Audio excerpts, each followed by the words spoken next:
Bismillahirrahmanirrahim. Assalamualaikum warahmatullahi wabarakatuh. Alhamdulillahi rabbil alamin. Wa bihi nasta'inu ala umuri dunya waddin. Wassalatu wassalamu ala asyrafil anbiya'i wal mursalin.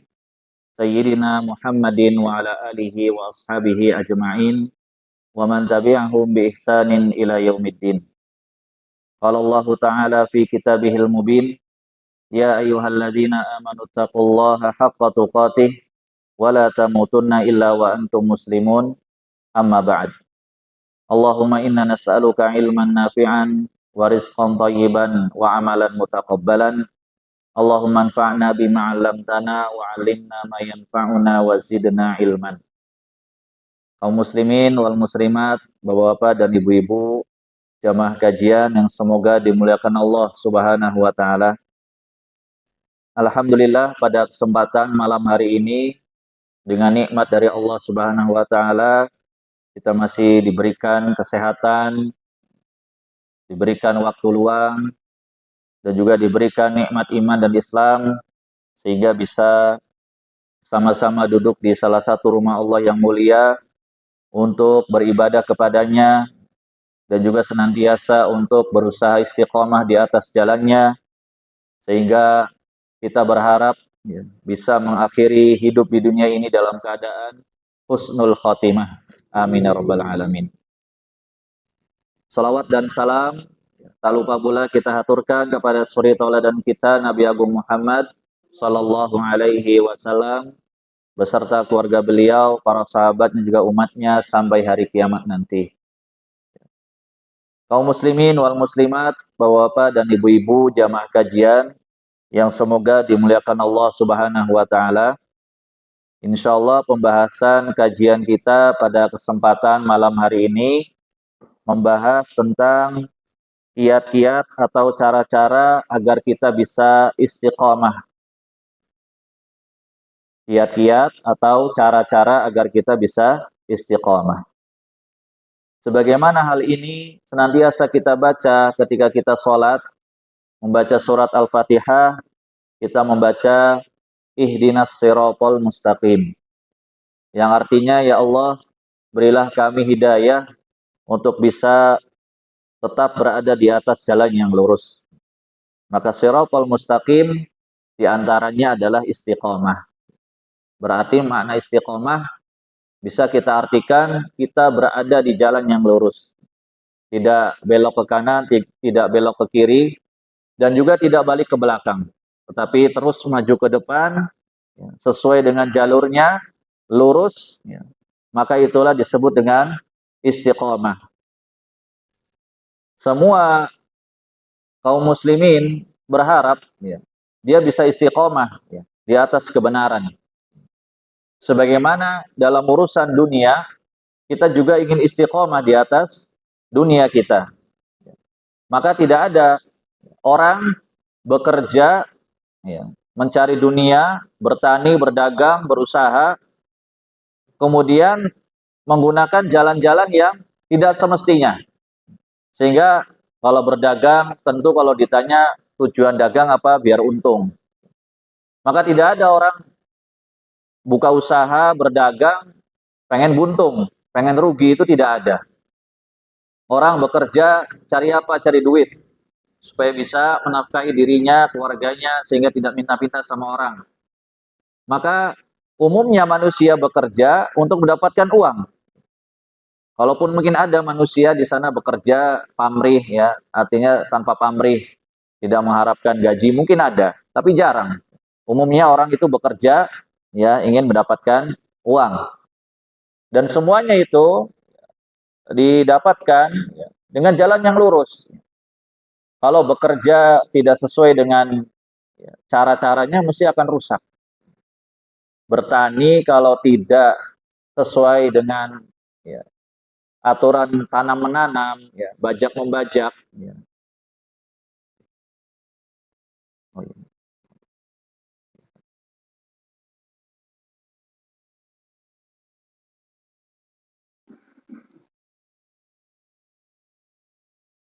Petani kalau tidak menanam ya, sesuai dengan aturannya, ya. Aturan tanam menanam, bajak membajak, ya, panen memanen dan seterusnya, maka niscaya tidak akan menghasilkan keuntungan. Yang ada hanya merusak, ya. Nandur ya tidak panen-panen, ya. Tidak sesuai sebagaimana mestinya. Maka demikian pula ya perkara agama. Kita ingin istiqomah di atas jalan yang lurus.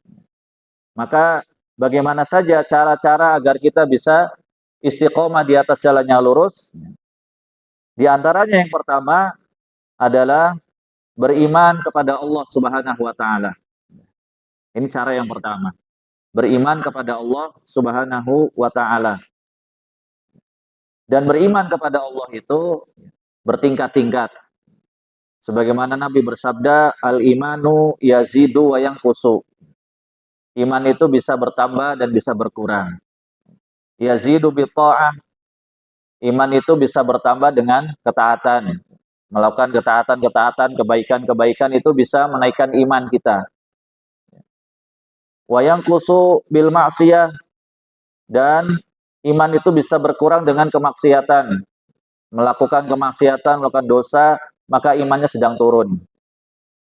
Maka beriman kepada Allah Subhanahu wa taala itu perlu untuk dijaga.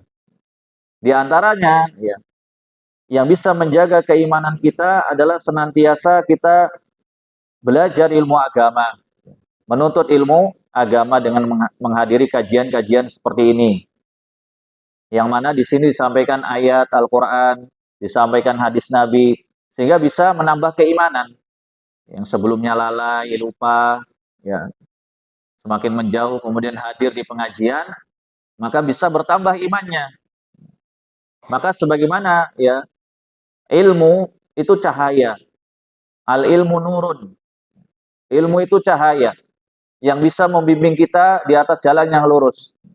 Maka orang yang belajar ilmu agama itu diharapkan bisa lurus hidupnya, lurus perilakunya. Maka kalau ada oknum-oknum ya, rajin belajar agama, tapi kok mulutnya suka menyakiti orang lain, itu berarti bukan belajar agama, bukan agamanya yang salah. Bisa jadi memang cara belajarnya atau tujuannya yang keliru. Harusnya kalau sudah belajar ilmu agama, ya, mulutnya, lisannya semakin dijaga, tidak menyakiti orang lain, tidak ngomong sembarangan, tidak suka memfitnah, menggunjing, ghibah, seperti itu. Dan itu yang bisa membuat orang itu lurus. Ketika mungkin dia lisannya sudah mulai kotor, sudah mulai banyak menyakiti, kemudian dia belajar lagi, maka dia ingat lagi dengan Allah Subhanahu wa taala yang memerintahkan untuk menjaga lisan. Maka ini istiqomah. Dan orang yang istiqomah itu, orang yang lurus itu bukan berarti tidak pernah salah, tidak pernah dosa, tidak pernah menyimpang, tidak. Sesekali mungkin terkadang dia salah, dia berdosa. Makanya fungsinya kita terus belajar ilmu agama, ya. Seminggu sekali, seminggu 2 kali, menghadiri pengajian-pengajian agama yang diadakan di masjid-masjid. Ya. Itu agar supaya yang tadinya salah jadi ingat. Ya. Yang tadinya lupa jadi ingat, jadi sadar kembali. Ya. Yang tadinya berdosa bisa bertaubat kepada Allah Subhanahu wa taala. Dan beriman kepada Allah Subhanahu wa taala itulah yang membuat ya, hidup seseorang itu terjaga. Ihfadillah yahfadka. Jagalah Allah, niscaya Allah akan menjagamu. Maksudnya menjaga Allah adalah menjaga agama Allah. Maka dengan beriman kepada Allah Subhanahu wa taala, Allah akan menjaga kita semuanya. Sehingga ketika Allah Subhanahu wa taala sudah menjaga kita, segala mara bahaya, segala musibah akan dijauhkan. Dan juga akan dijaga oleh para malaikat yang mendapatkan tugas dari Allah Subhanahu wa taala menjaga hamba-hambanya. Ya. Dan senantiasa mendapatkan derajat yang tinggi. Ini diantara keutamaan dari beriman kepada Allah Subhanahu wa taala yang menjadi cara pertama agar bisa istiqomah. Kemudian yang kedua, senantiasa berdoa kepada Allah Subhanahu wa taala. Berdoa itu amalan yang paling agung. Dan semua ibadah itu isinya doa. Salat isinya doa, puasa isinya doa, bayar zakat isinya doa, haji umroh isinya doa, sedekah isinya doa. Semua ibadah itu hakikatnya adalah berdoa kepada Allah Subhanahu wa taala. Sebab semua ibadah itu orang berharap pahala dari siapa? Dari Allah Subhanahu wa taala. Ketika dia sedekah, yang dia harapkan pahala dari Allah. Orang yang dia beri atau masjid yang dia sumbangkan tidak dia tagih mana ya, balasannya tidak. Tetapi yang diharapkan ketika kita sedekah adalah balasan dari Allah. Walaupun mungkin kita ngasih orang, orang yang dikasih nggak bilang terima kasih, itu nggak jadi masalah. Atau kita ngasih ke kotak infak masjid, kan dari kotak infak juga nggak ngomong terima kasih, ya. Tidak. Tetapi yang kita harapkan adalah balasan dari Allah. Sebagaimana Allah berfirman, Innama nut'imukum liwajhillah, la nuridu minkum jazaan wala syukura. Sungguhnya kami itu memberi makan kepada kalian, mengharapkan wajah Allah Subhanahu wa taala. Dan tidak mengharapkan balasan dan terima kasih dari kalian yang diberi makan. Ini bagian dari sedekah, memberi makan orang lain. Ya. Maka sebisa mungkin sedekah itu sembunyi-sembunyi, supaya lebih menjaga niat. Sehingga kita bisa berharap dengan sedekah itu, hakikatnya kita seperti berdoa, ya Allah, terimalah sedekahku ini, semoga masuk surga dan dijauhkan dari neraka serta mara bahaya. Hakikatnya berdoa. Berdoa untuk dirinya sendiri. Kemudian juga berdoa itu adalah inti ibadah. Dan doa itu menjadi amalan yang paling diharapkan oleh Allah Subhanahu wa taala dari hamba-hambanya. Allah berfirman, "Wa idza sa'alaka 'ibadi 'anni fa inni qaribun ujibu da'watad da'i idza da'an falyastajibu li wal yu'minu bi la'allahum yarshudun." Artinya, jika mereka bertanya kepadamu wahai Muhammad sallallahu alaihi wasallam tentang Allah, ya, katakan Allah itu dekat dan senantiasa mengabulkan doa hamba-hambanya yang berdoa. Sehingga ketika kita berdoa itu, ya, senantiasa berharap doa ini dikabulkan sama Allah. Allah yang mengabulkan. Berarti kalau kita berharap Allah yang mengabulkan, terserah Allah. Bisa jadi Allah itu memberikan apa yang sesuai kita minta. Kita minta kaya, Allah kasih kaya. Kita minta jabatan, Allah kasih jabatan. Kita minta sukses, Allah kasih sukses. Bisa jadi Allah kasih sesuai dengan doanya. Atau yang kedua, bisa jadi Allah hindarkan dari mara bahaya. Mungkin kita sering minta hal-hal yang enak-enak. Ya. Minta harta yang banyak, kemudian minta jabatan, minta segala kenikmatan dunia, tapi kadang tidak mesti dikasih. Bisa jadi Allah berikan dalam bentuk yang lain, Allah hindarkan dari mara bahaya. Betapa banyak orang yang hidupnya sederhana, bahkan cenderung susah, ya, itu hidupnya bahagia. Ya. Dia, istrinya, anak-anaknya, tiap hari bisa makan dengan nikmat dan lahap. Dan terkadang ya orang-orang yang istilahnya kita bilang kaya, hidupnya mewah, semua makanan bisa aja dia beli, tetapi tidak ada satu makanan pun yang bisa dia nikmati. Padahal dia kaya. Bisa jadi karena sakit, bisa jadi karena memang tidak nikmat, saking seringnya makan yang enak-enak. Berbeda dengan orang yang senantiasa dia bersyukur dengan apa yang Allah berikan, makan singkong rebus saja nikmatnya luar biasa. Pernah ada seorang yang bisa kita bilang kaya raya, ya, biasa makan enak. Sekalinya pernah bertamu, ya, sama orang biasa, disuguhkan singkong rebus, telur rebus, ya. Kemudian dia makan sepiring dengan lahapnya, disuguhkan itu. Silakan Pak makan. Dia makan dengan sampai habis sepiring sendiri, telur rebus. Itu yang punya rumah heran. Kok bisa? Orang kaya makan telur rebus sampai lahap kayak gitu. Ya, padahal kita udah mungkin tiap hari ya makan singkong ya, biasa aja. Ternyata dia bilang, baru kali ini saya makan nikmatnya luar biasa.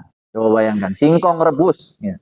Yang mungkin bagi kita makanan sehari-hari ya, tapi bagi orang tersebut luar biasa nikmatnya. Maka itulah ya Allah Subhanahu wa taala berikan ya doa yang kita minta bisa jadi dalam bentuk yang lain. Ya, bisa jadi mungkin kita hidupnya sederhana, makan sederhana tapi nikmat gitu. Daripada hidup enak tapi makan yaitu nggak boleh, ini nggak boleh. Tidur pun ya di kasur yang empuk aja nggak bisa tidur kadang. Tapi kalau kita lihat orang-orang yang mungkin hidupnya susah, di atas batu pun bisa tidur. Ya. Di atas kayu bisa tidur. Ya. Di atas karpet masjid seperti ini bisa tidur. Bah, padahal orang-orang yang punya duit itu, ya, orang-orang kaya, ya, kasurnya empuk, ya, tidak ada yang ganggu saat ruangan sendiri, ya, dijaga satpam di depannya, CCTV di mana-mana nggak bisa tidur, sampai minum obat, berobat kemanapun tidak bisa tidur. Nah ini wujud dikabulkannya doa, bisa jadi Allah berikan kepada kita berupa dihindarkan dari mara bahaya.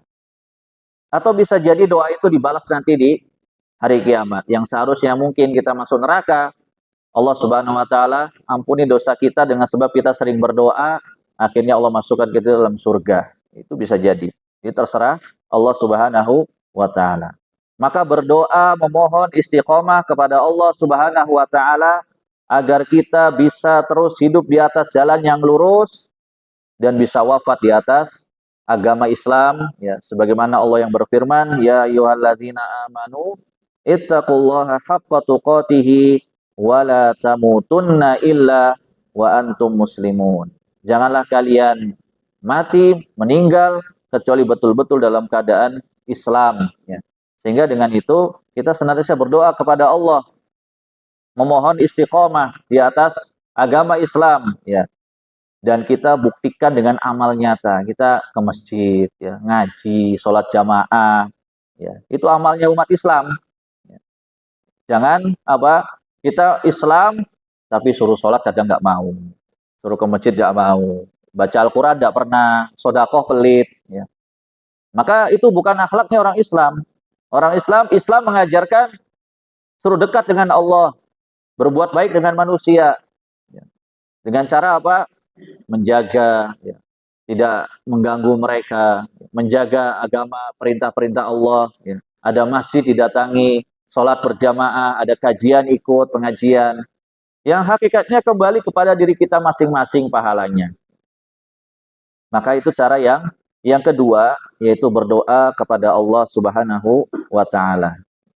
Kemudian cara yang ketiga adalah senantiasa mengingat keutamaan-keutamaan istiqomah. Yang mana Allah Subhanahu wa taala berfirman, sungguhnya orang-orang yang beriman kemudian istiqomah di atas kebenaran, tidak ada rasa takut dan rasa khawatir bagi mereka dan bagi mereka kabar gembira berupa surganya. Ini keutamaan-keutamaan dari istiqomah di atas jalan yang lurus. Jadi senantiasa kita ingat dengan balasan Allah Subhanahu wa taala. Jadi sekali lagi kalau kita berbuat baik, ya, itu jangan pernah berharap balasan dari manusia. Senantiasa kita berharap balasan hanya dari Allah. Sehingga kita itu tidak baper, tidak mutung, ya, tidak mudah pesimis, putus asa. Kok perasaan jadi orang baik, tapi kok nggak ada orang yang nanggepi. Itu tidak seperti itu. Justru yang kita berharap adalah Allah Subhanahu wa taala memperhatikan kita. Sehingga banyak ya anjuran-anjuran untuk beramal itu disembunyikan.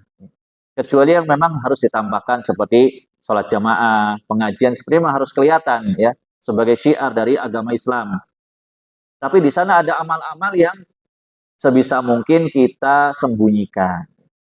Kita punya amalan tertentu, baik itu sholat sunnah, sodaqah, baca Al-Quran, ataupun kebaikan-kebaikan yang lainnya kita sembunyikan. Tidak usah banyak cerita sama orang lain. Ya. Karena kalau selalu nunggu komentar orang, ya, yang namanya manusia itu komentarnya macam-macam. Ya. Kalau lihat orang yang terlalu rajin, dibilang sok alim, ya kan, sok rajin. Kalau ada orang lihat orang males, ya, dibilang kamu ini ya males sekali. Sama seperti sodako. Ada orang yang rajin sodako, dia bilang sombong. Ya. Ada yang nggak pernah sodako, dibilang pelit. Ya. Maka ini tidak istiqomah namanya. Maka tidak usah mengharap komentar manusia. Kalau berharap komentar manusia tidak ada habisnya. Maka senantiasa mengingat keutamaan-keutamaan istiqomah membuat kita semakin berusaha untuk terus berada di jalan yang lurus. Kemudian yang keempat, dari cara agar kita bisa menggapai istiqomah dalam agama Islam ini adalah mengingat kematian. Semua makhluk yang bernyawa pasti mati. Itu prinsip. Mau dia makhluk yang taat, mau dia makhluk yang durhaka, semua mati. Tidak ada yang hidup abadi. Bahkan sampai ada yang ngaku-ngaku kebal pun ya tetap mati. Sampai ada yang bilang manusia sakti mandraguna pun tetap mati. Pendekar-pendekar yang ya, kebal bacok, kebal tembak, kebal golok segala macam juga ujung-ujungnya mati. Semua mati. Maka tidak ada manusia kebal. Ya.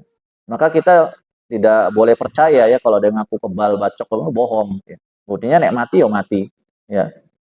Maka mengingat kematian itu untuk seluruhnya. Ya. Semua makhluk. Maka dengan mengingat kematian kita tahu kelemahan kita. Jadi untuk apa disombong-sombongkan? Untuk apa dibangga-banggakan kehidupan dunia ini? Kita kaya, kita miskin, ya. Mau yang kaya yang miskin juga akan meninggal dunia menghadap Allah. Mau dia pejabat, mau dia rakyat jelata, semua juga akan meninggal. Mau dia raja, mau dia orang biasa, semua juga akan meninggal. Maka kita berusaha meninggal itu dalam keadaan yang baik. Maka mengingat kematian itu bukan berarti ya takut mati sampai akhirnya apa kepikiran, stres ya. Maka mengingat kematian itu diisi dengan amal solih ya, sebagai tabungan kita. Sebab ya takut nggak takut, berani nggak berani, ya tetap aja mati, tetap meninggal dunia. Sehingga yang terpenting adalah bagaimana kita mengumpulkan bekal untuk menghadap kematian. Ya. Maka dengan senantiasa mengingat kematian, ya itu membuat kita istiqomah di atas jalannya lurus. Mau menyimpang, kita mikir-mikir ulang. Ya. Mau berbuat dosa, mikir-mikir ulang. Nanti juga bakal mati. Mau berbuat, ya menggolimi orang lain juga akan mikir-mikir ulang. Ya, semuanya akan mati. Maka merugilah orang-orang yang di dunianya banyak merugikan orang lain, banyak menggolimi orang lain. Buat apa cari musuh? Ya. Lebih baik kita hidup, ya istiqomah, ya tidak usah cari musuh dan tidak berharap punya musuh. Ya. Maka itu ya membuat kehidupan kita menjadi lebih baik. Dan kita berharap kita meninggal itu, ya manusia kita tinggalkan dalam keadaan kita meninggalkan jejak yang baik, meninggalkan nama baik, seperti itu. Jangan sampai ketika kita meninggal dunia itu orang lain bilang syukurin, apa istilahnya, mohon maaf nih bahasa Jawanya mudar gitu ya, ya syukur kok ya mudar gitu kan. Jangan sampai seperti itu karena bisa jadi manusia udah ini orang hidupnya nih suka bikin susah orang lain sehingga begitu kita dengar kabarnya dia meninggal, walah bukannya sedih malah seneng. Wis pantas mati. Bonopo urip ya. Nyusahke wong liyane, kan gitu. Buat apa hidup susah nyusahin orang lain, menikmati saja.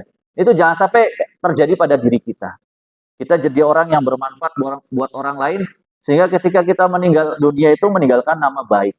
Bahkan kalau bisa meninggalkan amal-amal yang baik yang bisa diteruskan dan ditiru oleh orang lain. Walaupun kita sudah jasadnya itu sudah mati, ya, meninggal dunia, tetapi kebaikan-kebaikannya masih mengalir. Nah itu makna mengingat kematian. Karena berani tidak berani, takut tidak takut, ya tetap akan meninggal dunia. Maka dengan mengingat kematian tadi kita berusaha tidak ingin berbuat yang salah, berbuat yang dosa, berbuat yang menyimpang, senantiasa kita taat kepada Allah Subhanahu wa taala. Kemudian yang kelima, di antara cara-cara agar kita bisa istiqomah, berpegang teguh dengan Al-Quran dan Sunnah. Berpegang teguh dengan Al-Quran dan Sunnah dengan mempelajarinya. Kita agamanya Islam, kita Muslim, pegangan kita Al-Quran dan Sunnah Nabi. Dan maknanya berpegang dengan Al-Quran dan Sunnah Nabi itu adalah dipelajari dan diamalkan. Dipelajari dan diamalkan. Bukan sekedar Al-Quran itu cuma jadi pajangan. Bukan sekedar Al-Quran itu perhiasan. Bahkan sekedar, mohon maaf, cuma jadi mahar pas nikah. Ya, maharnya apa? Seperangkat alat sholat dengan mushaf Al-Quran. Habis itu ditutup, nggak pernah dibaca. Seperangkat alat sholatnya juga nggak pernah dipakai, karena nggak sholat. Ya kan? Suaminya udah ngasih mahar ke istrinya, kasih perlengkapan sholat plus Al-Qurannya.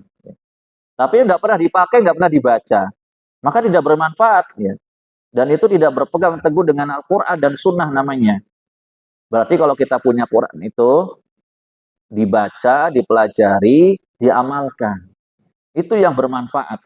Dan itu yang akan menyelamatkan kita ya di dunia dan di akhirat. Karena kelak mushaf Al-Quran itu, ya ayat-ayatnya nanti pada hari kiamat atau mendekati hari kiamat, itu akan diangkat sama Allah. Mushaf-mushaf itu kosong, nggak ada isinya. Oleh karena itu sebelum itu terjadi, ya Al-Quran masih banyak di sekitar kita, masih bisa kita baca, masih banyak penghafal-penghafal Al-Quran, masih banyak anak-anak ya santri-santri yang menghafalkan Al-Quran, maka senantiasa juga kita dekat dengan Al-Quran dan berpegang teguh dengan Al-Quran dengan cara mempelajarinya dan mengamalkannya. Satu ayat, dua ayat, tiga ayat yang kita baca setiap hari, ya alhamdulillah zaman kita sekarang sudah Al-Quran plus penerjemah, terjemahannya. Ya. Maka bisa kita baca setiap hari sehingga kita betul-betul berpegang teguh dengan Al-Quran dan Sunnah. Kemudian yang keenam, ya, dari cara-cara agar kita bisa istiqomah adalah senantiasa sabar di atas agama Allah Subhanahu wa taala. Umar bin Khattab radhiyallahu taala anhu, beliau mengatakan bahwa pegangan hidup yang paling bermanfaat adalah sabar. Jadi sabar ini adalah pegangan hidup seseorang. Kalau seorang ingin selamat, maka sabar. Kunci ya, mendapatkan kebahagiaan hidup dan kunci bisa istiqomah adalah sabar. Sebagaimana zaman kita sekarang ini luar biasa fitnahnya. Di mana-mana. Maka kalau tidak sabar, ya, seorang mudah terjerumus ke dalam kebinasaan. Jadi pejabat nggak sabar, akhirnya apa? Korupsi. Jadi apa? Orang kaya diberi harta banyak, tidak sabar, akhirnya apa? Hartanya digunakan pada hal-hal yang haram. Gak sabar hidup susah, jadi orang miskin, akhirnya apa? Menghalalkan segala cara supaya cepat kaya. Ya, ini tidak sabar namanya. Demikian pula sabar dalam ketaatan. Sholat 5 waktu itu, kalau nggak disabari, orang itu sudah mutung. Bosen, Pak. Kalau bicara hawa nafsu, sholat itu bosen nggak? Bosen. Coba setiap hari 5 kali sholat. Subuh, zuhur, asar, maghrib, isya. Ini kalau kita nggak sabar ini, menuruti hawa nafsu, ya sudah bablas nggak sholat. Tiap hari coba bayangkan. Harian terus. Sejak kita balik sampai meninggal dunia. Sampai sakit pun tetap wajib sholat. Selama akal masih sehat, selama nyawa masih di kandung badan, selama jantung ini masih berdetak, ya, kita belum mati, ya, maka tetap wajib sholat. Sehingga kalau tidak sabar, ketaatan menjalankan sholat, mungkin sudah ditinggalkan. Demikian pula sabar di dalam meninggalkan kemaksiatan. Banyak maksiat yang sudah merajalela di tengah-tengah zaman kita sekarang ini. orang dengan mudahnya ikut judi online, sehingga apa, terjerumus, ya, menyengsarakan dirinya sendiri, berakhir dengan kematian yang tragis. Naudzubillah min dzalik. Ada yang bunuh diri, ada yang loncat sampai mati, ada yang minum racun, ya, segala macam.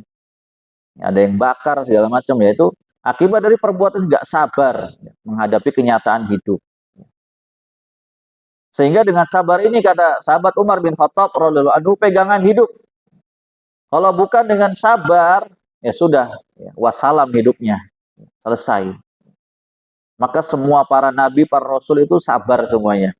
Bahkan ada 5 rasul yang disebut dengan ulul azmi, ya, minar rusuli. Karena apa? Mereka betul-betul sabar. Sabar berpegang teguh dengan agama Islam, sabar dalam mendakwahkan Islam.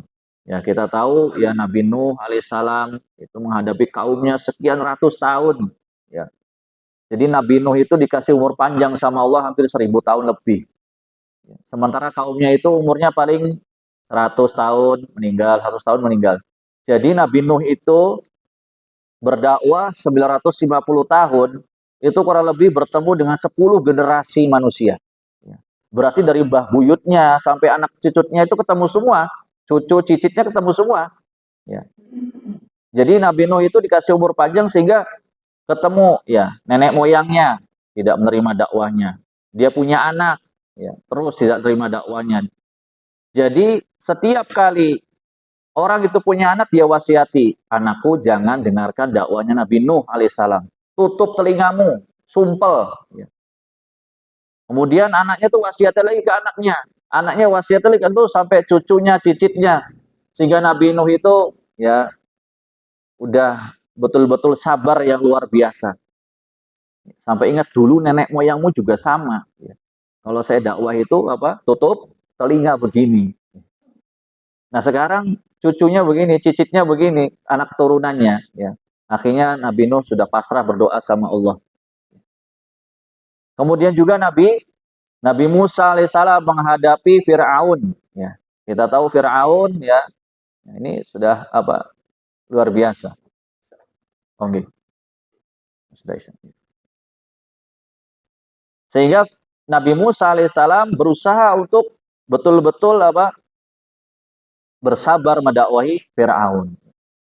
Sehingga dengan kesabaran ini ya bisa menggapai istiqomah dan mudah-mudahan Allah Subhanahu wa taala menganugerahkan kesabaran kepada kita semuanya. Kaum muslimin dan muslimat jamaah kajian yang kami hormati dan muliakan, ya, sudah masuk waktu Isya, mungkin sampai di sini dulu kajian kita pada kesempatan malam hari ini. Mudah-mudahan dari beberapa hal yang kita sampaikan ini bermanfaat buat kita semuanya di dalam menjaga keistiqomahan di atas jalan yang lurus. Semoga Allah Subhanahu wa taala mewafatkan kita di atas keadaan husnul khotimah. Amin ya rabbal alamin. Terima kasih atas segala perhatian dan mohon maaf atas segala kurangan.